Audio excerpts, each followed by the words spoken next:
খুব ভালো লাগছে দেখে এন্ড আই হোপ কি জুটি কলকাতাতেও তুফান তুলবে। সো লেটস সি, দেখা যাক। ইদিকা পালের প্রথম ব্লকবাস্টার সিনেমা প্রিয়তমা। ইদিকা পাল বিভিন্ন নাটকের সিরিয়ালে অভিনয় করেছেন, তবে শাকিব খানের হাত ধরে প্রিয়তমা সিনেমার মাধ্যমে প্রথম সিনেমাতে অভিষেক হয়। প্রথম সিনেমাই সুপারহিট। তার ক্যারিয়ারের প্রথম সিনেমাই মাইলফলক হয়ে থাকবে বাংলা সিনেমা ইন্ডাস্ট্রিতে। বেদের মেয়ে জ্যোৎস্নার মতো সিনেমা রেকর্ড ভেঙে দিয়েছে প্রিয়তমা সিনেমাটি। অন্যদিকে আজকে মুক্তি পেয়েছে পুরো কলকাতা জুড়ে শাকিব খানের তুফান সিনেমাটি।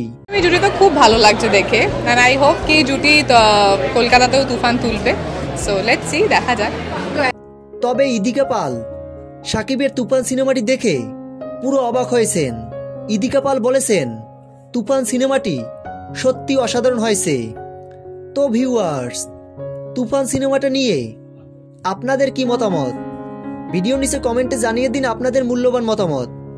তুফান সিনেমার সকল আপডেট ভিডিও সবার আগে পেতে আমাদের চ্যানেলটি সাবস্ক্রাইব করে আমাদের পাশে থাকুন। ধন্যবাদ।